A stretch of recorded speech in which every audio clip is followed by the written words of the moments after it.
இயேசுவின் மந்தை ஊழியங்கள் வழங்கும் இன்றைய வேத ஆராய்ச்சி வழங்குபவர் சகோதரர் ஜான் பெஸ்லி. ஆண்டவராய் இயேசு கிறிஸ்துவின் ஈடு இணையற்ற நாமத்தினாலே உங்கள் அனைவருக்கும் அன்பான வாழ்த்துக்கள். இந்த நாளுக்கான வேத வசனம் லூக்கா எழுதின சுவிசேஷம் 18ஆம் அதிகாரம் 27ஆம் வசனம்.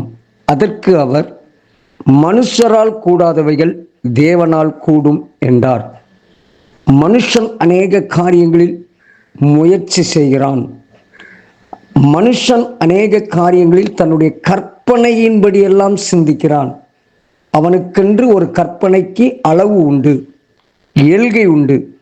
ஆனால் அந்த எல்கையை மீறியும் தேவனால் செய்ய முடியும். ஆம், இயேசு கிறிஸ்து நடந்து போய்கொண்டிருக்கிறார். அங்கே ஒரு கண் தெரியாத ஒரு நபர் மக்கள் சத்தத்தை கேட்டு அங்கே யார் போகிறார் என்ன என்று கேட்கிறான்.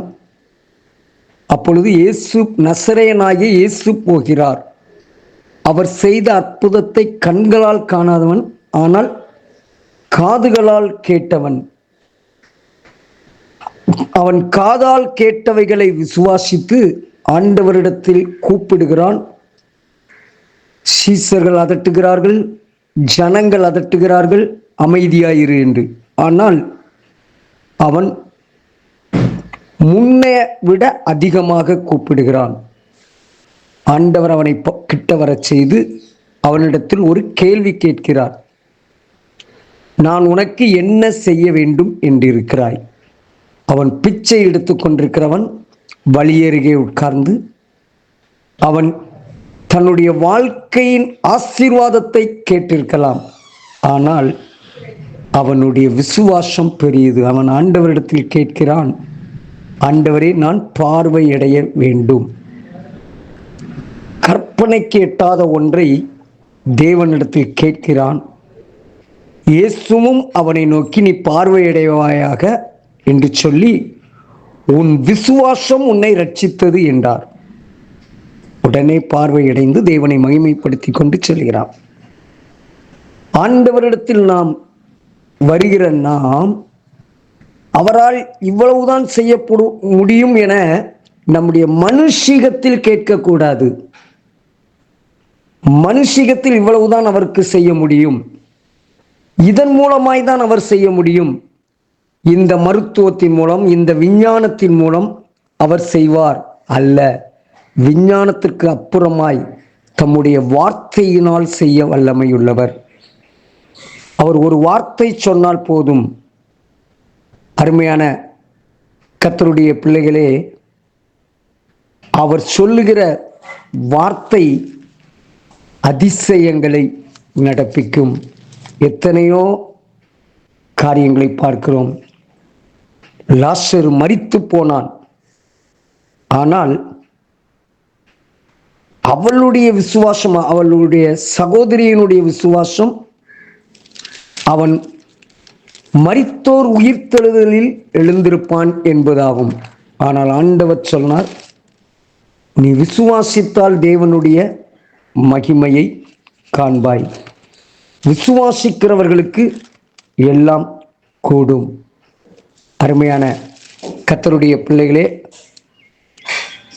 அவர்களுடைய விசுவாசம் நாறும்.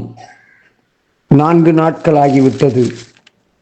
நாற்றம் எடுக்கும் என்பதுதான் அவர்களுடைய விசுவாசம். மரித்து அடக்கம் பண்ணப்பட்ட சரீரத்தை மறுபடியும் பார்ப்பது என்பது இயலாத காரியம். இதுதான் அவர்களுடைய விசுவாசம்.